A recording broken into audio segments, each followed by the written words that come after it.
Hey everyone, welcome back to Toasty TCG.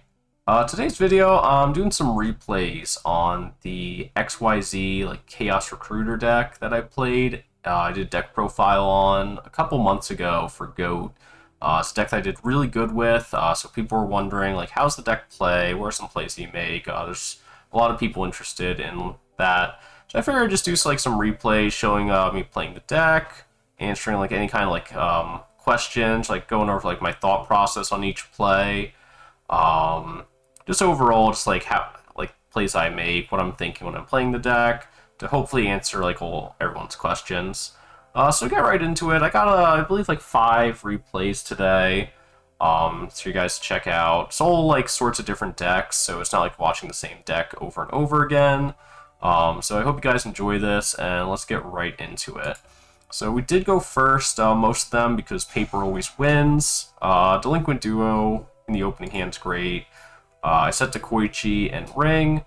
Now, normally, I think with this deck, you can set your pieces instead of setting the flip monster, so that way if they knock you, you put a piece into exile or to banish for your returns or your dimension fusion.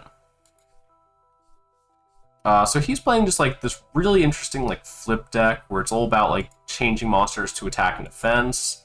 He has a Deslocata with a 0 gravity, so it's almost like a negate attack to protect the Deslocata and get his value engine online. So with this hand I decide I'll summon the Sangan, creature swap him, and then flip the Koichi to attack over and just go plus 20 on him. But he has the 0 gravity. To protect it, and then he top decks into Apodic Reed, so he has a value engine either way. The Dream Clown, he's able to attack monsters to deal with the Deslocata. So in this, at this point, I still don't really know too much about what he's playing. There's Mataza in there. So I'd rather summon one of the 1500 pieces than the 18. Because if I summon the 18 and he has a way to answer it right away, now the rest of my monsters in the hand aren't as strong. But say I summon one of the 15s and he has a monster where it's 16, 17, or even 1800 attack, I can still summon my X-Head Cannon and beat over what he just summoned to beat over my Z-Metal tank. So we attack over, go to pass, he does the Labyrinth and Nightmare, so on our end phase, our face-up monsters change battle position. He sets a Sangan, has my Sangan change to defense. I contact fuse to pop his set. It's his Sangan, so we don't get to his Dream Clown. I attack with my Sangan to get to a Night Assailant. The reason for that is I already have the Koichi Engrave, so now I have Sinister Serpent and a Night Assailant. Pitch my fusions. So we pass. Monster goes to defense. He goes, summon the Dream Clown, go to end phase. I try to ring, but this is where he uses the Judgment. So he gets rid of my ring, he gets rid of my fusion. Now at this point, I kind of know that he's playing smaller monsters, so I'm able to just I'm just gonna aggro him. I'm gonna force him to have the answer. And then it also has 1500 versus Z-Metal Tank's 13. He says Morphing Jar he just drew. I summon both my pieces, attack in. Get Morphing Jarred. My Night Assailant gets my Koichi. Some damage in, we go pot. And then I just summoned this guy because I wanted to put a bigger monster on the field. I should have summoned it in defense, that way Labyrinth turns into attack. But in the end, it really doesn't end up mattering. He gets rid of it almost immediately. Goes Stumbling, Dream Clown. This is a really cool interaction here. Stumbling with Dream Clown's cool. Gets back to Deslocata. Does the flip with that. Has MST. So it's MST, 2 Floodgates, and then the Labyrinth to keep flipping Dream Clown. So he effectively has a lock here where I can't summon monsters, I don't believe. Because in the end phase, he just switches this to attack, turns it to defense at the end phase, popping whatever monster I try to play. And any monster I try to play would just get turned to defense. It's really cute. I decided to MST one of them. I probably should have MST'd here, but it ends up not really mattering. So I Chaos Sork, that gets rid of the one thing. I return all my pieces. I equip a Z-Metal tank, so that way when I contact fuse, one of the Z-Metals are back in my yard. And then I just pop this entire board with the XYZ. everything. And then he top decks bad, and we go to game 2. Okay, so game 2, I open Duo again. This hand's pretty solid. I have Recruiter, a Piece, a Night Assailant, MST, and Duo. He's got a Dream Clown and a Zero Gravity, which is like the big part of his play. And he's got a few other guys. So he goes first. He sees another card to like change battle position. So he goes, sets the Deslicata, Tragedy, and Zero Gravity. I'm going to Duo him again. And then I'm going to set my Night Assailant and an MST, figuring like he's going to set something too and just kind of wall up. I'm going to, so in my head, I'm just like, okay, I'll Night Assailant 1, attack over the other on my next turn. And I have like the MST if he flips like a Floodgate or something. But he has the Deslicata, so it's a Dream Clown, and just passes. Top of BLS, Night Assailant pops the set, so we get Deslicata, just in case he has a Battle Trap. Swing, he has the Dream Clown, pop 1, and then he attacks over the next on his turn, which does set up my BLS here. He blind MSTs, which is really bad here. So my MST gets rid of 1, so I kind of like 2 for 1 in here. And then I believe he just hard loses to this BLS. I just get rid of one of his guys, I summon the X-Head Cannon. Yeah, I think like it's literally just game over. Like it's impossible for him to come back. Like he just sets the Morphing Jar, realizes that the BLS is gonna just obliterate him, and he has to scoop. And that is that match. Let's go on to the next one. Alright, so this one is against Reasoning Gate. It's like a Cyberstein machine version. So our opening hand isn't the greatest. The Heavy Storm and the Knock would be good in pretty much any other match, but here it's really bad. The Tribe is nice, Dimension Fusion. I'm not a fan of this card, honestly. And then Y Dragon Head as our only piece. No Recruiters, no Dekoichi, nothing. So we just that's all we can do, really, is just set that. I could have set the Return, but it just didn't really make any sense to set it so early. There's a Jar and a Goat. I decided not to like blind MST, or I decided not to Heavy Storm. I was like, I'm just going to see what he has. So it's a good thing I wait anyway, because as soon as I go to battle, he uses that. So I just go Tribe, get rid of everything. There's no point for me to attack, because I couldn't play into a Battle Trap.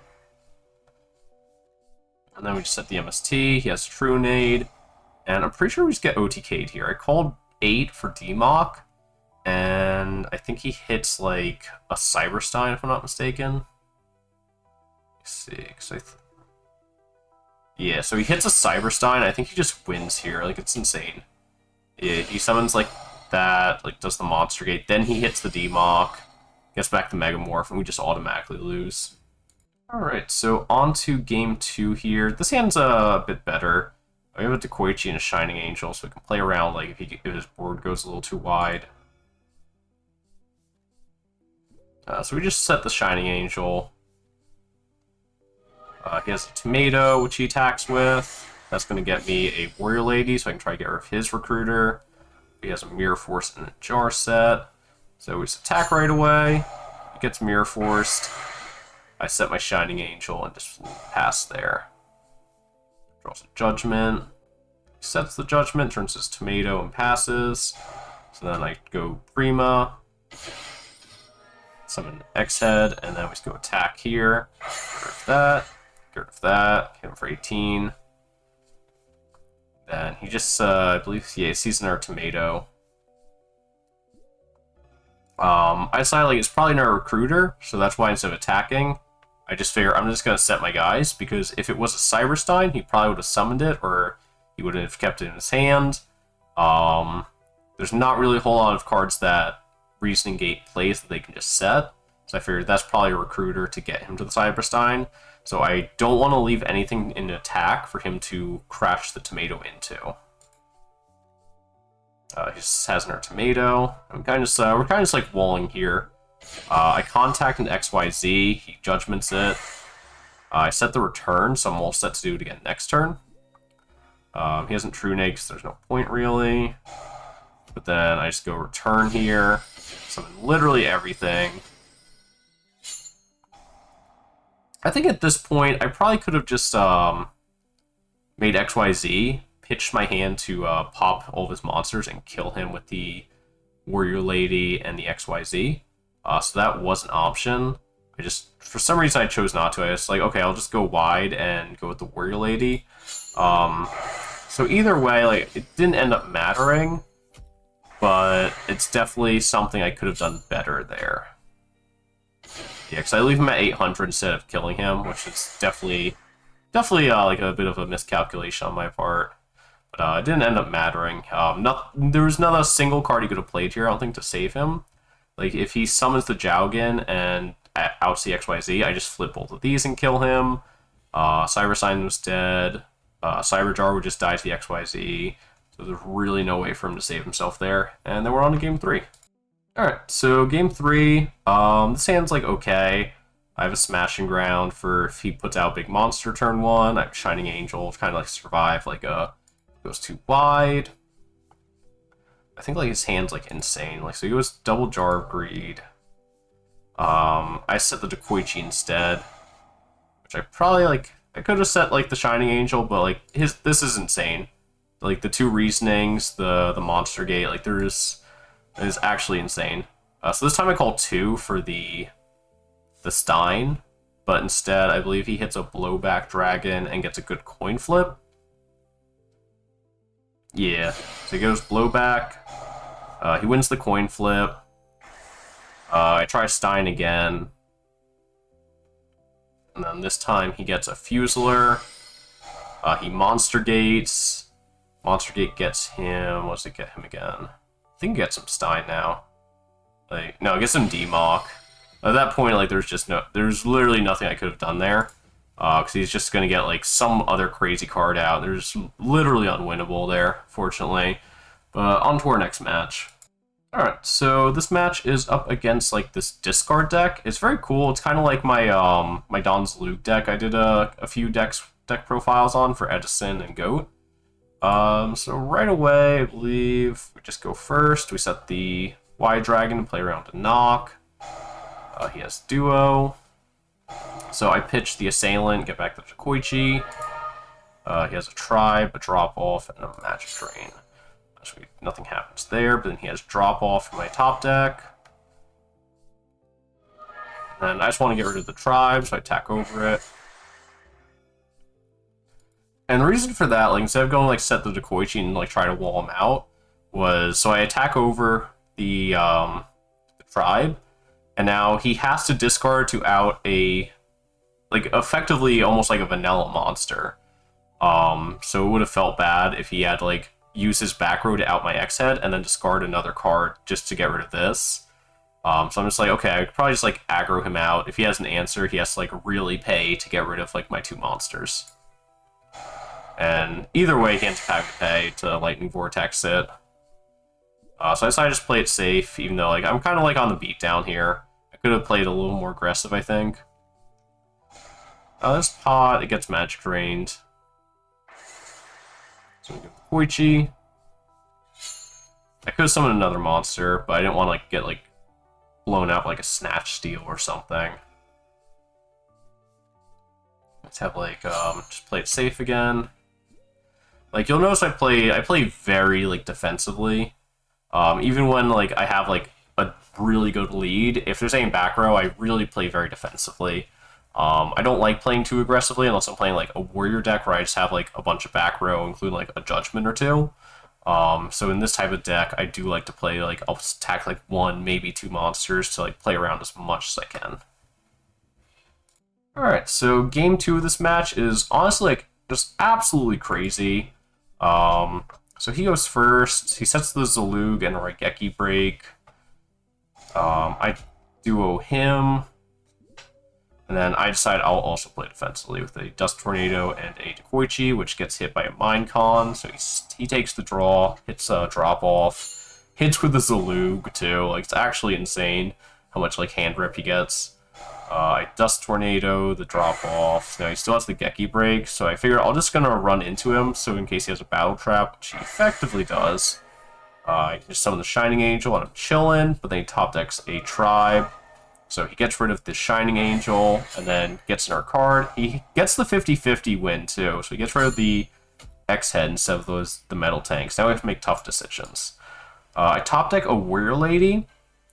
And now the idea here is, so I have one of two options, right? I can summon the Warrior Lady. The Warrior Lady can attack over the Zalug, or it can attack over the Tribe Infecting and leave the Zalug up. So if I go summon here, 100 over, he now has to Tribe Infecting to get rid of it.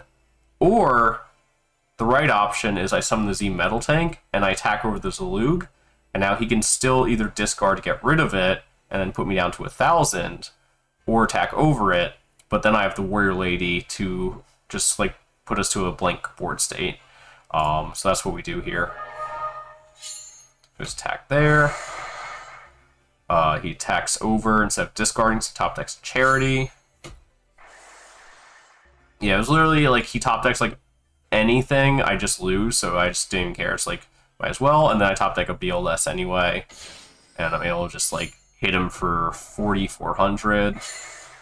And now it's just like, if he top decks something to win, he top decks something to win. He sees Charity, and then Charity gets him into a pot of greed, so I was certain I was dead here, but he actually doesn't see anything. And then I just banish his monster, and I decide I'm just going to set a monster, play it safe, because I don't want to get killed. And he actually just scoops, he's dead drawing. My next turn I just start flipping up like the Warrior Lady and attacking him, or I just put this in attack and attack him and just wall up these two monsters. So I had a lot of options there. So that is our next match. Alright, so on to our fourth match. This one is against this like really weird, like, I don't know what to call it. It's like a stall, like wall deck, but it's also like game 3 is really crazy too. There's a lot of there's a lot going on in this deck. I do just want to like look through here, because like this deck is actually insane. Like there's so much going on. Alright, so going first, we have Duo. We just set the Warrior Lady. I don't really care about Warrior Lady eating a knock. Necro Valley with a Needleworm. I decided not to attack into it. I think was the reasoning, because I believe when he activated the Necro Valley, I'm like, okay, that's probably a spy. I don't want to attack into it. I'd rather him flip a spy, summon something that can attack over my angel, and then we're good to go. But it actually wasn't a spy. He said so Wall of Illusion. I'm literally just convinced that these are spies, so I'm like, I'm just going to leave those alone. It's a Needleworm, so he mills me for 5. And then sets a Penguin Soldier. I Z Metal Tank, he Book of Moons, so that way it still gets attacked over, but he gets a nerf flip, hitting my Sinister Serpent. And then he decides not to tribute summon here. Instead, he sets a Penguin Soldier. I think he could tribute the wall. Tributed like this for that, attacked over. I had the Mirror Force, but I think like that's what he should have done, in my opinion. I just pop his entire board with a YZ Metal Tank now. I have like returns, like my board, like this is like really set up here. I can just keep popping his monsters. I have return, I have lethal. He just scoops here. Yeah, yep, that's game 1. Alright, so on to game 2 of this match. He goes first, has a Charity, then pitches the level 8 and the Spy. And then, so I just have a Shining Angel set. I just kind of go back and forth a little bit here. I creature swap, which is really awful to see a Cyber Jar off the creature swap. And from the attack, he flips a Fairy Box. So it's a 50-50 shot that my attacking monster's attack becomes 0. And then I set a return, just to set it early, I guess. He attacks to force out the Cyber Jar, which really sucks for me. And then he sees a bunch of cards. For some reason he puts them in attack. Like, it doesn't even show, like, he doesn't even know that I have the MS tier, the knock. I'm not sure why he puts them in attack. But, yeah, he attacks over Shining Angel, which gives me Metal Tank. And for some reason he attacks into my Decoichi, which I'm really not sure about. Actually, it's Necro Valley, sets a Book of Moon. And this is a really cool interaction here, actually. So I make a guy attack into. And what's really cool here is, so he wins the coin flip after I make a YZ. I think I just made it because it's the big, like, a big monster. So he wins the coin flip to have my monster attack on 0. Now check this out. he books his own monster, so now I take 4,000 damage. Like, that's actually crazy. Like, what an insane interaction. That's crazy. But he does take 500 from the fairy box, attacks over my guy, activates another Necro Valley, sets another Book of Moon. Like, I don't want to have, like, that happen again, so I decided to play very, like, carefully. I try to take his stone statue. He has the scapegoat. It's like, I'm just like, I'm going to attack here, but then he has like a mirror force anyway, so it just doesn't matter. I have 2 returns. He's just chilling with the Sinister Serpent we gave him. Setting a Dekoichi.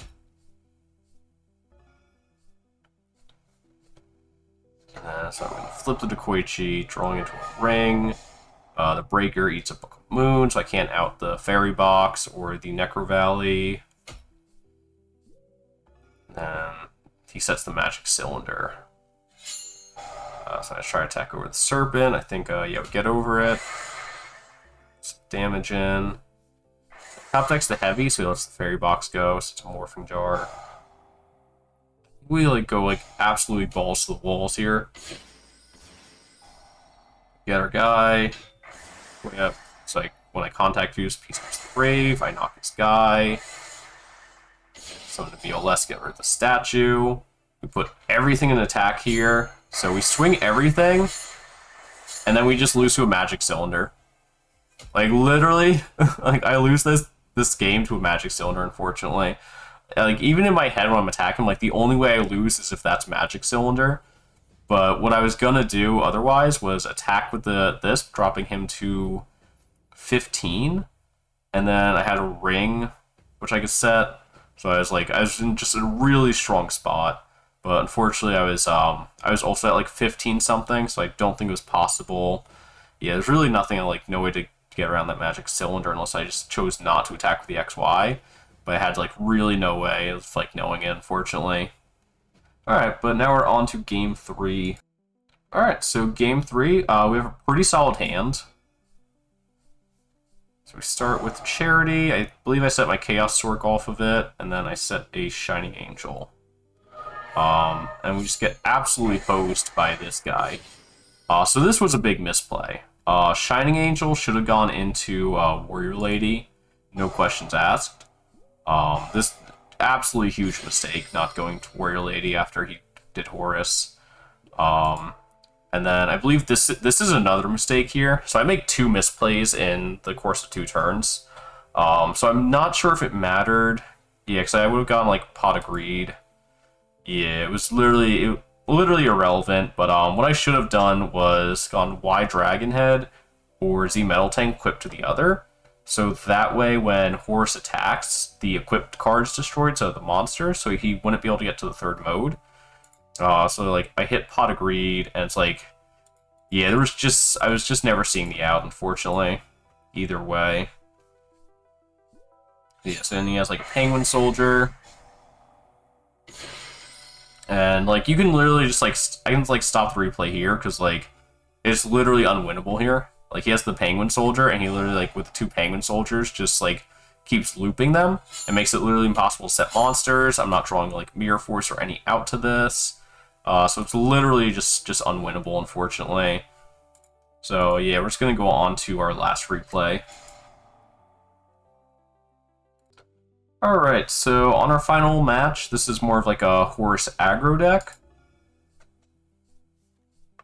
So he has Charity, pitches the levels out of his hand, and then 4th Dimension shuffles them back into the deck. I go Charity, summon a guy, just attack over him. I thought about setting the Assailant, but I decided I just want to attack over just to keep a Horus off the board. I have MST. He does the swap with the UFO turtle, attacks over, and this gets him a Solar Flare Dragon. Gets in some damage there. Could have, yeah, I believe, yeah, you would Tribe here, get rid of the machine, attack over for 100, MST. So there's a lot of just like going back and forth, where it's like one monster's better than the next one, you know. So it's really just like, this game one's a bit of an arms race. So Assailant, Pot gets him a book. So I have to get rid of the Donzalug, so I have to leave the 1800 Kaiku up. So I MST the back row because now I have the Sangan, so I can swap. And now I just like attack over, start banish cards out of his yard. Search all the Sangans, like huge plus. So like that creature swap got rid of his Kaiku, 2 cards out of his grave, and I searched off of Sangan. That was just like a +4 there. So he has no out to it right now. I just attack him. I could have summoned another monster, just attack him with 2. But I just chose not to. Because I just didn't want to get like hit with a Snatch Steal or something, and then like he double like 2-for-1s me. Like I don't really even care about Kaiku dealing damage to me, because I'm playing returns, so I don't like really care about it. Versus if I went summon Z Metal Tank, attack, and then he Snatch Steals the Kaiku, and then attacks over the Z Metal Tank, I care about that a lot more, I think. And then we just play like a little aggressive here now, at this point. He either has an out or he doesn't. He has a book and a level up.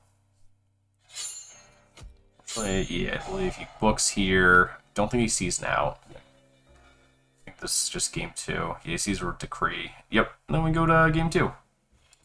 Alright, so I believe game 2 is like insanely fast. Like, has upstart, goes Horus, level up. And this is literally, like, that's game. Like, I just draw as, like, I have no way of outing the guy.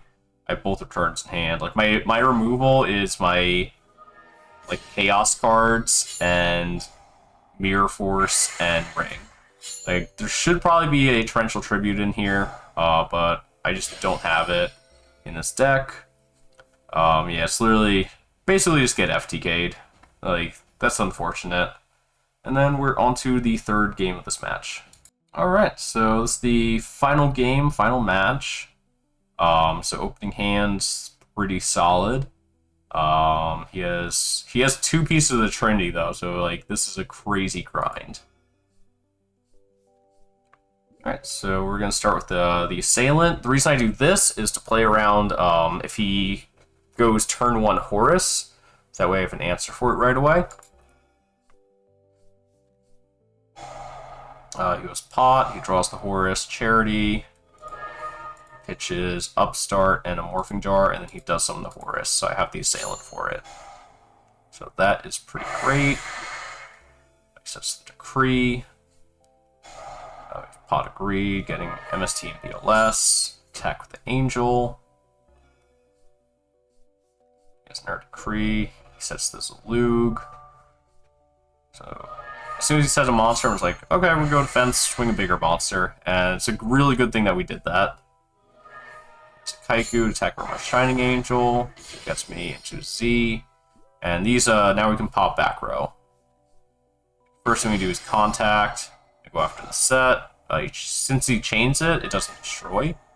I try to go after the back row again. He has a book. It was very unlucky. I MST the Decree, which I don't think that was right. It's like, I didn't really need this yet. I had like the Mirror Force deal the Kaiku. Yes, I'm not sure if that was like the right play. But either ways, like he goes Brain Con, creature swaps, like really just brutal. It's a good thing that you can't flip that turn. Otherwise, I would have been like really cooked. I just nerd Decree. So I try to do that. He had changed the Decree, unfortunately. And go BLS, Sangan, attack again. I think.